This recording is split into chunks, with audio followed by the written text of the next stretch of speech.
Most guys think they need to run miles every day or do a bunch of intense cardio to get lean. But what if I told you that walking, yes, walking could transform your body? I'm talking better posture, stronger lower body, and more importantly, more fat burnt. What's up guys, my name is Emiliano. I help busy men who sit for most of the day just like me build a lean, strong body through hybrid training. And a big part of getting aesthetic, getting strong, no matter what your physique is your body fat percentage.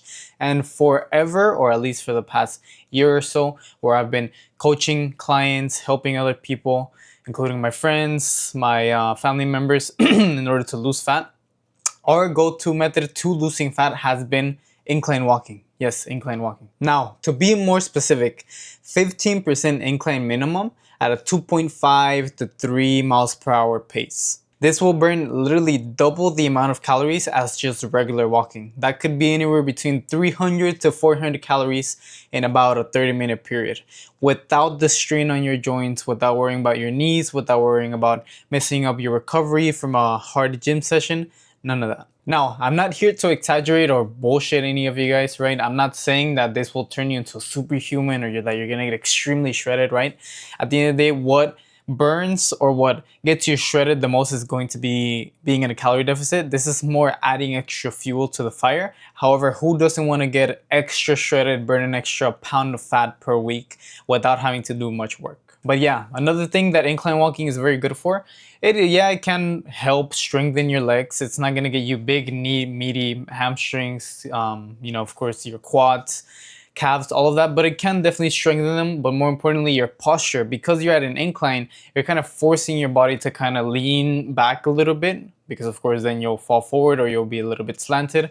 But this helps your posture as well as strengthening your core. And that's one of the biggest problems that us busy men who sit for most of the day have. We're constantly slouched at a desk, and this helps to fix that posture and get that confident look again, while of course strengthening our legs, our core, as well as a little bit of our rear delts. Now, this is the formula that has worked best for my clients, my students, as well as myself. Once again, 15% incline, 2.5 to 3 speed for at least 30 minutes every other day, but optimally every single day. That would be around 150 minutes, 210 minutes per week. That's easily going to add up to well over 2,000 calories, which is already more than half a pound of fat extra, as long as you're already in a calorie deficit. But not only this, I highly recommend, if you do not train in the morning, like you're not going to hit a gym session like myself, I highly recommend doing this fasted. Why? Because when you're fasted, your body is basically forced to grab its energy from its fat. There's nothing else to digest. There's no more glucose. And on top of that, not just doing it fasted, but on top of that, doing it at around a zone 2 cardio, which is what they call the zone 2 cardio. And just to explain it, simply, that's usually around 120 to 150 beats per minute, but that really depends on your age, a bunch of other factors. You can search up, formulas on that. But most optimally for most men, 140 and 150, staying between that range is going to keep you in a fat burning zone. And what that means is that instead of your body using glucose or sugar in your blood as its main energy source, it's going to be using its own fat. So yes, quite literally, although this might sound kind of like bullshit, it's exactly what I thought in the beginning. It is true. Because you are in a specific heart rate zone, your body doesn't see the need to be burning glucose as opposed to burning fat, because your body's a lot more efficient at burning glucose. It needs glucose whenever you're doing a high intensity interval training. That's why I highly don't recommend that you do a lot of high intensity training. That's why doing a bunch of cardio, doing a bunch of boxing or long distance running, all of that can be very negative to your journey, not only because it's more taxing on your joints, all of this extra stuff, it can make you a lot hungrier, spike your hungry hormone. But on top of that, you're very likely not going to be in that zone 2 range.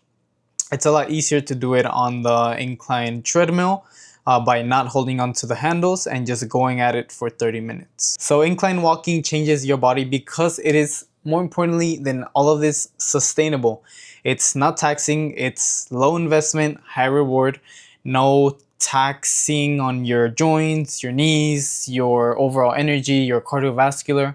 None of that. You're going to be burning extra fat, and on top of that, you know, who doesn't want to burn extra pound or two of fat? If you're already in a 500 calorie deficit, you can increase that deficit even more, or you can use this as an excuse to eat a couple hundred calories more.